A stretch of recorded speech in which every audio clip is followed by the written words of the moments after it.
नाज़रीन अस्सलामु अलैकुम वरहमतुल्लाहि वबरकातुहू। सीधी बात के ताज़ा तरीन प्राइम टाइम मॉर्निंग में आप लोगों का इस्तकबाल है।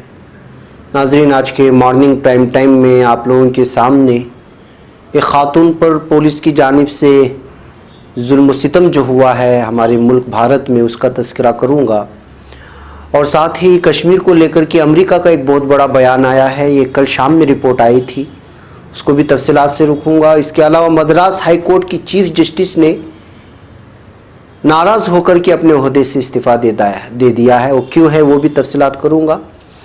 इसके अलावा पाकिस्तान ने सदर जमहूरिया कोविंद के लिए एयर स्पेस खोलने से भी मना कर दिया है कश्मीर के मुद्दे के चलते, और गज़ा में इसराइल ने एक मरतबा फिर अपने जुल्म व तशद्दुद का बाजार गर्म कर चुके हैं।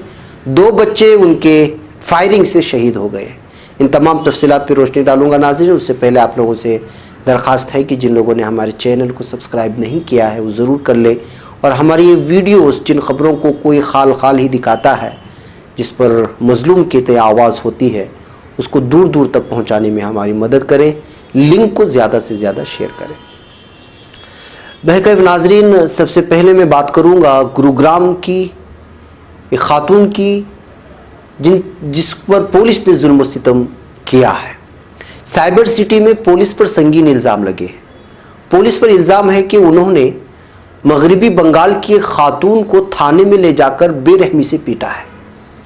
मुतासिरा को इतनी बेरहमी से पीटा गया कि उसे अस्पताल में दाखिल करवाना पड़ा। फिलहाल मुतासिरा का अस्पताल में इलाज चल रहा है। बता दें कि DLF फेस 1H ब्लॉक में वाक़ कोठी में चोरी के इल्ज़ाम में आसाम की खातून की थाने में पिटाई का मामला सामने आया। यानी चोरी की इल्ज़ामात लगे तो उसको थाने में ले जाकर के पिटाई की। पूछगछ के नाम पर थाने में उसे 9 घंटे तक जुल्म करने की वजह से वो चलने फिरने की हालत में भी नहीं है। मुतासिरा खातून DLF फेज़ 1H ब्लॉक में वाक़ कोठी नंबर 9/7 में घरेलू मदद के तौर पर काम कर रही थी। इसी कोठी मालिक ने मुतासिरा समेत 2 दीगर खवातीन पर चोरी का अंदेशा जाहिर किया था। पुलिस ने खातून के खिलाफ मामला दर्ज करके मंगल की सुबह के लिए 9 बजे तीनों को थाने में बुलाया। मुतासिरा का इल्ज़ाम है कि थाने में ले जाकर उसकी डंडों से खूब पिटाई की गई, इस वजह से उसकी हालत बुनी है। तो जाहिर सी बात है नाजरीन कि जो है मुँह खुलवाने के लिए पुलिस जुल्म सितम करती है, ये तो बात जानते थे, लेकिन इस कदर मारना मुँह खुलवाने के लिए या फिर ज़बरदस्ती बुलवाना, पता नहीं ये कहाँ का कानून है। बहरकैफ नाज़रीन, अब बात करते हैं हम सुप्रीम कोर्ट कॉलेजियम के फैसले से नाराज़ मद्रास हाई कोर्ट की चीफ जस्टिस विजया कमलेश ताहल रमानी अपने ओहदे से मुस्तफ़ा हो गई है। उन्होंने अपने ट्रांसफ़र के फैसले के खिलाफ नाराज़गी का इजहार करते हुए जुमा की रात अपना इस्तीफ़ा सदर जमहूरिया रामनाथ कोविंद को भेज दिया। वाज़ेह रहे, सुप्रीम कोर्ट कॉलेजियम ने चीफ जस्टिस विजया ताहल रमानी का मद्रास हाई कोर्ट से मेघालय हाई कोर्ट तबादला कर दिया है। कॉलेजियम के इस फैसले के खिलाफ उन्होंने अपना इस्तीफ़ा सदर को भेजा, साथ में उसकी copy chief justice of India Ranjan Gogoi को भी भेजी। चीफ जस्टिस रंजन गोगोई की सरबराही में कॉलेजियम ने विजया के मेघालय हाईकोर्ट में तबादले की सिफारिश की थी। विजया को गुज़िश्ता साल 8 अगस्त को ही मद्रास हाईकोर्ट का चीफ जस्टिस बनाया गया था। वाज़ेह रहे कि कॉलेजियम ने विजया ताहल रमानी के तबादले की सिफारिश 28 अगस्त को की थी, जिस पर विजया ने दोबारा गौर करने की दरख्वास्त की, लेकिन रंजन गोगोई की सरबराही वाले कॉलेजियम ने उनकी ये दरख्वास्त मुस्तरद कर दी। कॉलेजियम में दूसरे उनके अलावा justice S.A. Bobde, NV Ramana, Arun Mishra और RF नरीमन शामिल हैं। कॉलेजियम ने मेघालय हाईकोर्ट के चीफ जस्टिस A.K. मित्तल का तबादला मद्रास हाईकोर्ट में किया, जबकि चीफ जस्टिस विजया का तबादला मेघालय हाईकोर्ट करने का फैसला किया था। चूँकि नाज़रीन ने कोर्ट से वाबस्ता है और हाई कोर्ट और सुप्रीम कोर्ट से वाबस्ता इस तरह के जजेस से जब इस्तीफ़ा की खबरें आती हैं तो वाकई सुर्खियाँ बटोरती हैं, और उसके पीछे कई सारे जो है अहम केस के होने की वजह से बहुत सारे शक व शुबहात पैदा होने लग जाते हैं कि आखिर सुप्रीम कोर्ट के हाई बेंचेस पे बैठे हुए बड़े बड़े जजेस इस तरह के फैसले क्यों ले रहे हैं। बहरकैफ नाज़रीन, अब हम बात करते हैं कश्मीर की। जम्मू कश्मीर में सियासी रहनुमाओं को हिरासत में लेने और ज़राया अबलाग पर पाबंदी लगाए जाने की 1 महीने बाद अमेरिका ने जुमा को बड़ी तादाद में लोगों को हिरासत में लेने पर तशवीश का इजहार करते हुए हिंदुस्तान से इंसानी हकूक़ का एहतराम करने की गुजारिश की है। इंडियन एक्सप्रेस ने इसकी रिपोर्ट की है। उसकी रिपोर्ट के मुताबिक अमेरिका ने हिंदुस्तानी अफसरों से रियासत के मकामी रहनुमाओं से सियासी बातचीत शुरू करने और जल्द से जल्द इंतखाब कराने को भी कहा है।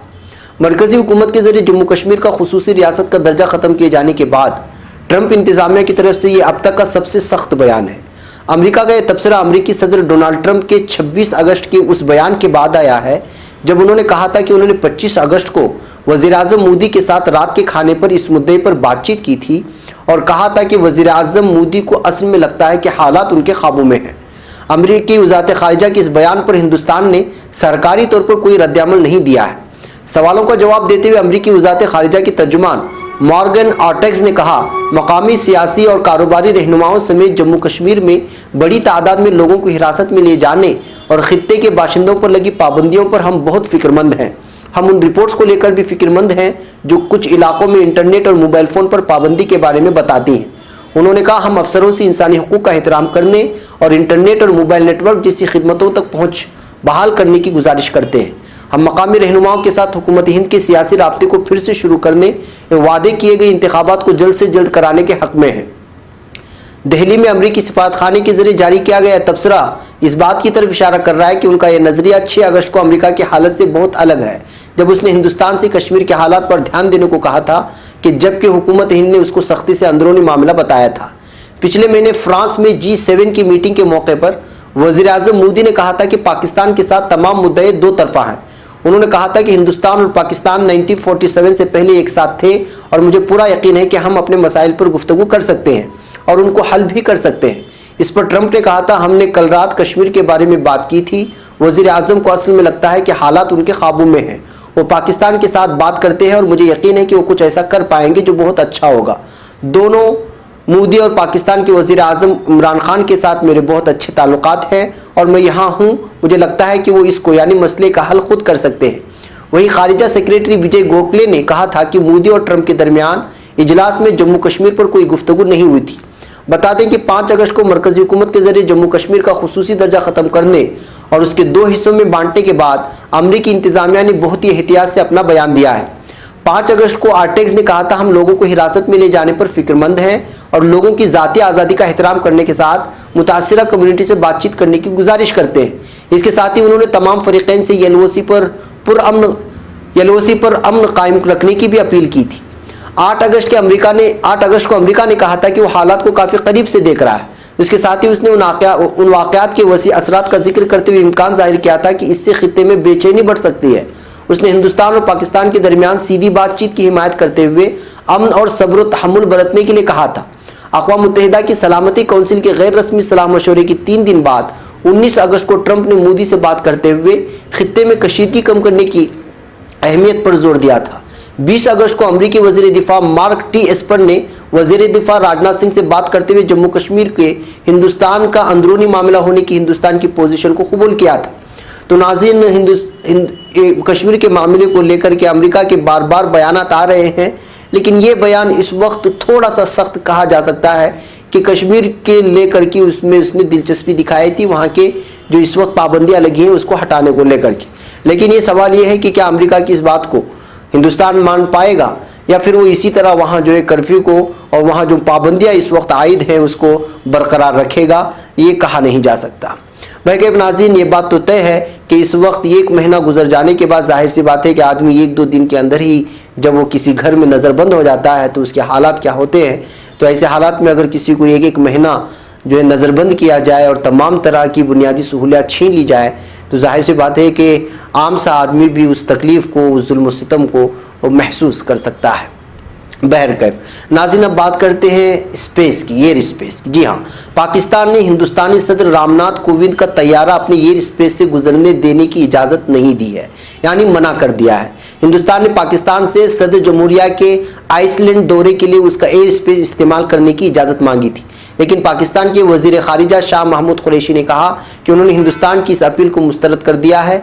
वाज़ेह है कि कोविंद पीर के रोज़ आइसलैंड के दौरे पर रवाना होने वाले हैं और वो स्विट्ज़रलैंड और स्लोवेनिया का भी दौरा करेंगे, लेकिन पाकिस्तान ने अपने उस फैसले को सुना दिया कि वो अपना एयरपेस इस्तेमाल करने यहाँ के सदरों को नहीं देगा। बहरकैफ नाज़रीन, एक अफसोसनाक खबर फ़िलिस्तीन से भी आई है कि जालिम यहूदी फ़ौज जो जुल्म सितम के पहाड़ तोड़ती है फ़िलिस्तीनियों पर, मासूम फ़िलिस्तीनियों पर, वो एक मरतबा फिर जो है जुल्म तशद्दुद का बाजार गर्म कर रखा है फ़िलिस्तीन में। काबिज इसराइली फ़ौज ने फ़िलिस्तीन के इलाके गज़ा की पट्टी में जुमा की शाम एक एहतिजाजी रैली के शुरका पर फायरिंग और अंधाधुंध आंसू गैस की शेलिंग की, जिसके नतीजे में 2 फ़िलिस्तीनी शहीद और 10 जख्मी हो गए हैं। मरकज़ इत्तलात फ़िलिस्तीन के मुताबिक कि काबिज फ़ौज ने मशरिक़ी गज़ा में मुजाहिरीन पर फायरिंग की, जिसके नतीजे में 2 फ़िलिस्तीनी 17 साल अली सामी अली अल अशकर और 14 साल खालिद अबू बकर रिबई शहीद और 76 फ़िलिस्तीनी ज़ख्मी हो गए। इनमें से 46 बराह रास्त फायरिंग से ज़ख्मी हुए हैं, यानी जालिम यहूदी फ़ौजियों के फायरिंग से ज़ख्मी हुए हैं। ज़ख्मियों में से बास को तशवीशनाक हालत में अस्पताल भी मुंतकिल किया गया है। ख्याल रहे कि जुमा के रोज़ गज़ा में मुख्तलिफ मकामात पर हक़ वापसी रैलियाँ निकाली गई थी। काबिज फ़ौज ने मुजाहिरीन को मुंतशिर करने के लिए उन पर गोलियाँ चलाई और उन पर आंसू गैस की शेलिंग की, जिसके नतीजे में मुताद्दिद शहरी ज़ख्मी हो गए। गज़ा के इलाके में 30 मार्च 2018 से जारी एहतिजाजी रैलियों पर इसराइली फायरिंग से अब तक 237 फ़िलिस्तीनी शहीद और 31,000 ज़ख्मी हो चुके हैं। इनमें से 500 ज़ख्मियों की हालत बदस्तूर तशवीशनाक है। कई सैकड़ों लोगों के ज़ख्मी हो जाते हैं और लोग मर जाते हैं फ़िलिस्तीन, लेकिन मेन स्ट्रीम मीडिया कभी जो है यहाँ मुसलमानों के तय होने वाले जुल्म सितम को कभी नहीं दिखाता। और मैं और आप भी हैं कि यहाँ की इस तरह की ख़बरों से वाकिफ़ भी नहीं होते। लिहाजा सीधी बात हमेशा ये कोशिश करता है कि वो इलाके या वो ममालिक जहाँ पर मुसलमानों पर बल्कि अक़लियतों पर जो मज़लूम हैं उन पर जो जुल्म सितम हो रहा है उसको आप लोगों के सामने रखा जाए। इसी तरह नाज़रीन, मुल्क हिंद की अगर बात करें तो वहाँ पर ज़ात पात को लेकर के जो जुल्म सितम जारी है वो लगातार इस वक्त जो है अपने जो है उस नंबरात में इस वक्त इजाफा होता जा रहा है कि किस तरह लोगों को परेशान किया जा रहा है। आला ज़ात के लोग जो है निचले ज़ात के लोगों को परेशान करने की कोशिश करते हैं मुबैना तौर पर, और इस अंदाज में उनको जहनी तनाव में मुब्तला कर देते हैं या टॉर्चर करते हैं कि जो है लोग खुदकुशी करने पर मजबूर हो जाते हैं। अब ऐसी ही एक खबर आई है उत्तर प्रदेश से। जी हाँ, उत्तर प्रदेश के लखीमपुर खेरी ज़िले में 23 साल विलेज डेवलपमेंट ऑफिसर, जिसको VDO कहा जाता है, त्रिवेंद्र कुमार ने मुबैना तौर पर अपनी रिहाइशगाह पर खुदकुशी कर ली। इंडियन एक्सप्रेस की रिपोर्ट के मुताबिक कुछ दिनों पहले ही किसान यूनियन की एक मीटिंग में त्रिवेंद्र कुमार को मुबैना तौर पर ज़ात पात से मुतालिक तबसरों का सामना करना पड़ा था, यानी उनकी ज़ात को लेकर के उनको गालियाँ दी गई थी। पुलिस ने VDO त्रिवेंद्र कुमार गौतम के जरिए लिखा सुसाइड नोट बरामद कर लिया है। त्रिवेंद्र कुमार ने मुबैना तौर पर किसान यूनियन और 2 गांव के प्रधान की फैमिली के मेंबरों पर उस पर जुल्म करने और ज़ात पात से मुतालिक तबसरा करने का इल्ज़ाम लगाया है। कुमार की फैमिली का भी इल्ज़ाम है कि वो 28 अगस्त को लखीमपुर खेरी के गोला ब्लॉक में हिंदुस्तानी किसान यूनियन लोकतांत्रिक BKUL की एक मीटिंग में मेमोरेंडम मंजूर करने गए थे, जहां उनके साथ तौहीन-आमेज़ सुलूक हुआ। लखीमपुर खेरी के रहने वाले कुमार की तकरीबन 8 महीने पहले ही VDO के तौर पर तकर्री हुई थी। वो गैर शादीशुदा थे और अपने फैमिली के साथ शिवसागर कॉलोनी में रहते थे। सर्कल ऑफिसर विनय आनंद ने कहा कि जुमेरात की सुबह इत्तला मिलने के बाद पुलिस की एक टीम कुमार के घर पर पहुंची, जहां उनकी लाश रस्सी से लटकी हुई मिली। पोस्टमार्टम में फंदे से लटककर दम घुटने से मौत की तस्दीक हुई है। पुलिस ने बताया कि कुमार के वालिद कोमल प्रसाद का इल्जाम है कि देवरिया गांव के मुखिया के बेटे हरदेव सिंह, रसूलपुर गांव के प्रधान के शोहर जुबैर अहमद और रसूलपुर के रहने वाले गयासुद्दीन अक्सर उनके बेटे को टॉर्चर किया करते थे। तो जाहिर सी बात है नाज़रीन की जो है ये साफ मामला सामने आया है कि जो है आला समाज के लोगों ने उसको जो है खुदकुशी करने पर मजबूर कर दिया है। ये है हमारे हिंदुस्तान का वो समाज जो समाज ये कहता है कि वो तरक्की याफ्ता दौर में शामिल है, लेकिन अगर यही तरक्की याफ्ता दौर है तो इस पर बहुत ही अफसोस है। भाई के नाज़रीन, मुझे इजाज़त दें आज की इस प्राइम टाइम में। इंशाल्लाह फिर शाम में कुछ और ख़बरों के तबसरे के साथ हाज़िरी होगी। अस्सलामु अलैकुम रहमतुल्लाहि व बरकातुहू।